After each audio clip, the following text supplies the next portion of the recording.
Mateus 6,9, Deus ensina para a gente a oração do Pai Nosso. Tem tantos princípios poderosos nessa oração.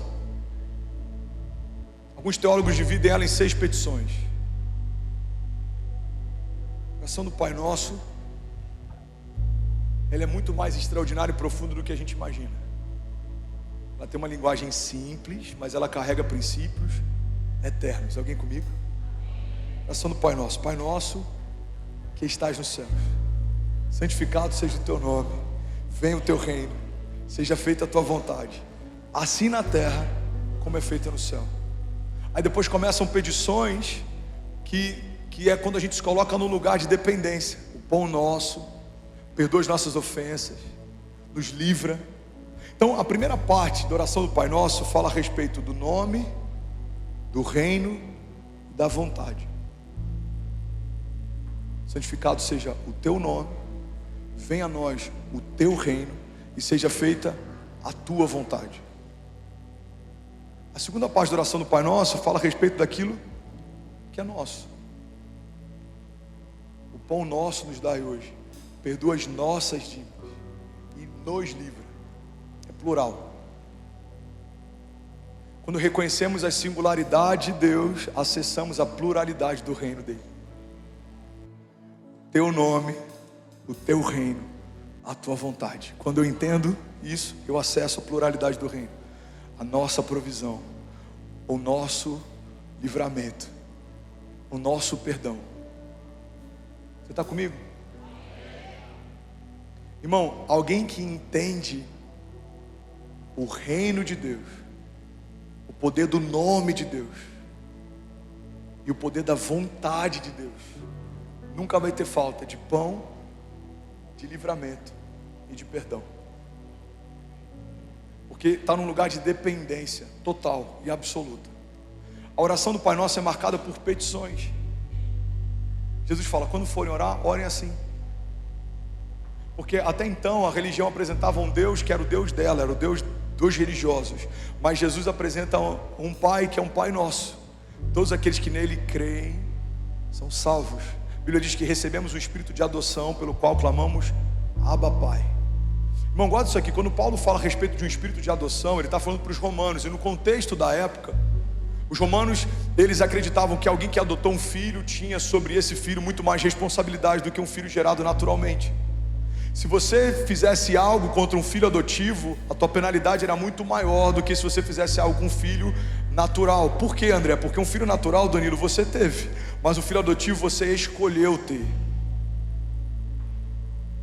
Filho natural nasceu, a gente se descuidou, ou a gente programou, enfim, nasceu, é o nosso filho. Mas o adotivo não, você fala, eu intencionalmente decido assumir essa criança como minha. Quando a Bíblia está dizendo que recebemos o espírito de adoção pelo qual clamamos Abba Pai, o que Paulo está dizendo para os romanos e o que a palavra está dizendo para a igreja é: quando Deus assumiu você como filho adotivo, Ele se responsabiliza por você. Ele não só criou você, como depois que você se perdeu, Ele decidiu ter você de novo. Recebemos o espírito de adoção pelo qual clamamos Abba Pai. Bom, guarda isso aqui em nome de Jesus. Se você foi adotado por Deus, se você é filho de Deus, você não vai pedir para mais ninguém, nenhuma coisa, a não ser para o seu Pai. E o que eu vou pedir, pastor? Você vai pedir o que a oração do Pai Nosso ensina. Toda a provisão, todo o perdão e todo o livramento vem do seu Pai, vem do nosso Pai. Você está comigo? Pega isso aqui. Eu vou ter que correr, talvez em algum momento a gente faz uma pregação inteira só sobre os princípios que a gente aprende no Pai Nosso. Alguém está recebendo algo de Deus aqui nessa noite, de verdade? Olha que poderoso isso aqui, irmão.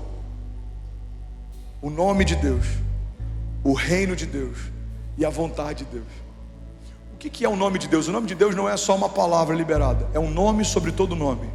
Existe algo tão poderoso no nome de Jesus que quando a gente libera o nome dele, não é só o nome dele que está sendo liberado, mas as realidades de quem ele é começam a se manifestar quando o nome dele é declarado. Quando a gente ora por alguém, a gente ora debaixo de uma autoridade, mas quando oramos debaixo do nome de Jesus, oramos sobre um nome que está acima de todo nome. Sobre todo diagnóstico e toda doença, cada uma delas carrega um nome. Em alguns momentos, o nome do cientista que a descobriu. Então você tem o mal de Parkinson, você tem Alzheimer, você tem doenças como câncer, você tem uma série de doenças. Todas elas são nomeadas e categorizadas. Eu tive endocardite bacteriana aguda, ou seja, é a doença e é a categoria, a forma como ela está agindo no teu corpo. Mas antes de alguém nomear uma inflamação no coração como endocardite, Deus já havia nomeado o seu filho como Messias.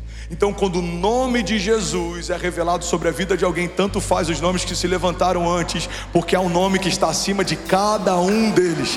A crise tem um nome, a pandemia tem um nome, tempestades tem um nome, fenômenos naturais tem um nome, principados têm nomes, potestades têm nomes, entidades têm nomes, mas há um nome acima de todo nome, e diante desse nome todo joelho se dobrará e toda língua confessará que só o Senhor é Deus. Então, em nome de Jesus, nós declaramos, nós ligamos, nós desligamos, nós profetizamos, nós cremos, nós nos movemos, nós existimos, e a partir desse nome tudo acontece para aquele que crê. Alguém comigo diga amém.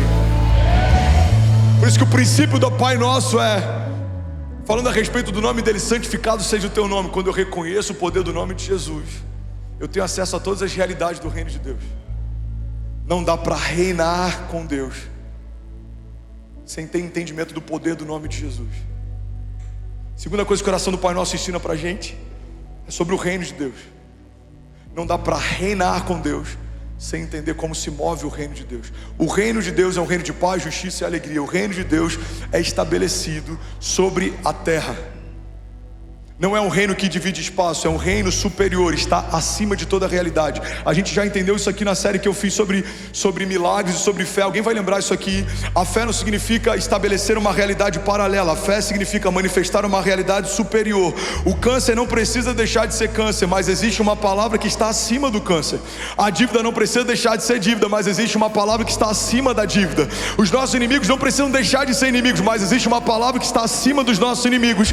A escassez não precisa deixar de ser escassez, mas há uma palavra que está acima de todas as escassez. Então guarda isso aqui: a fé não vai necessariamente alterar a natureza do problema. A fé vai estabelecer uma natureza superior ao problema. A fé não vai necessariamente mudar a realidade do problema. A fé vai estabelecer uma realidade superior. O câncer continua sendo câncer, o problema continua sendo problema, a doença continua sendo doença, mas Deus continua sendo Deus. O nome de Jesus continua sendo o nome de Jesus. O reino de Deus continua inabalável. Nada mudou nos céus, nada mudou na terra. Alguém comigo aqui, diga amém. Santificado seja o teu nome, venha a nós o teu reino. Bill Johnson diz que a fé significa nos apossarmos das realidades do reino de Deus e colidimos violentamente com as realidades ao nosso redor, porque um reino inferior não subexiste. Como acessaremos as realidades do reino de Deus na terra? Quando conhecermos as realidades do reino de Deus. No reino do meu Pai não há dor. Eu não aceito dor na minha casa também. No reino do meu Pai não há choro. Eu não aceito choro na minha casa também. O teu choro pode durar uma noite, mas certamente a alegria vem pela manhã. No reino do meu Pai não há escassez. Eu não aceito escassez na minha casa também. Filipenses 4,19, o meu Deus suprirá todas as necessidades de vocês, segundo as suas riquezas em glória. Irmão, quando você conhece a realidade do reino de Deus, você acessa essas realidades reinando na terra. A banda pode subir para a gente finalizar isso daqui. Terceira parte do início da oração do Pai Nosso é sobre a vontade de Deus. Santificado seja o teu nome, venha a nós o teu reino e seja feita a tua vontade. Reina na terra quem conhece a vontade de Deus. Igreja, olha para mim em nome de Jesus. Por que José governou? Porque eu vi os céus. Por que Davi governou? Porque eu vi os céus. Por que Daniel era o mais sábio no meio da Babilônia, mesmo em meio aos sábios da época? Porque eu vi os céus. Por que Paulo recebeu as maiores revelações do reino de Deus? Porque eu vi os céus. Governa na terra quem ouve os céus. Reinaremos na terra se continuarmos ouvindo o som do céu. Há um som no céu, há uma frequência no céu, há realidades no céu, há promessas no céu. O que precisamos fazer para reinar na terra? Precisamos escutar o que os céus estão dizendo a respeito de nós. Quando você descobre quem você é, você não deseja ser mais ninguém além de você mesmo. A pergunta que você tem que se fazer é: como os céus me chamam? Como os céus te veem? Quais são as promessas que os céus liberaram sobre você quando nada existia? O salmista diz: antes que a palavra venha à minha boca, o Senhor já as conhece. Enquanto eu era informe no ventre da minha mãe, enquanto os meus ossos ainda estavam sendo entritecidos no ventre da minha mãe, o Senhor já me via, já me conhecia. Cada um dos meus dias foram escritos pelo Senhor no seu livro, antes de qualquer um deles existir. Irmão, guarda isso aqui. Tudo que você vai viver pode ser uma novidade para quem está na terra, mas não é uma novidade para quem está nos céus. Os céus já escreveram a sua história, os céus já liberaram palavras de vida eterna sobre você. Deus já escreveu com as próprias mãos uma história de milagres sobre você, sobre os seus filhos, sobre a sua casa. Alguém está comigo aqui? Diga amém. Então fica de pé no teu lugar, eu quero profetizar sobre você. Fica de pé, não se distraia. Colossenses 1:12 diz assim: dando graças ao Pai que nos tornou dignos de participar da herança dos santos no reino da luz, pois Ele nos resgatou do domínio das trevas e nos transportou para o reino do seu Filho amado, em quem temos a redenção, a saber, o perdão dos pecados. Ele é a imagem do Deus invisível, Ele é o primogênito de toda a criação, pois nele foram criadas todas as coisas, nos céus e na terra, as visíveis e as invisíveis, sejam tronos ou soberanias, sejam poderes ou autoridades, todas as coisas foram criadas por Ele e para Ele. Mateus 28:18 diz assim: então Jesus aproximou-se deles e disse: foi-me dada toda a autoridade no céu e na terra, portanto vão e façam discípulos de todas as nações, batizando-os em nome do Pai, do Filho e do Espírito Santo, e ensinando-os a obedecer tudo que eu lhes ordenei, e eu estarei sempre com vocês até o fim dos tempos. Mateus 16:19, Jesus diz: e eu lhes darei as chaves do reino dos céus, e o que você ligar na terra terá sido ligado nos céus, e o que você desligar na terra terá sido desligado nos céus. Alguém pode dizer glória a Deus por isso? Bom, você acabou de assistir uma mensagem aqui do nosso canal. Eu tenho certeza que ela te edificou e que ela vai gerar algo novo em você. E a gente separou mais 2 vídeos. Eu quero deixar essas indicações aqui para você continuar queimando com Jesus. E eu quero muito te fazer um pedido também. Se essa mensagem te edificou, comenta aqui embaixo, segue o canal, me ajuda a compartilhar para que mais pessoas sejam tocadas também. Deus te abençoe.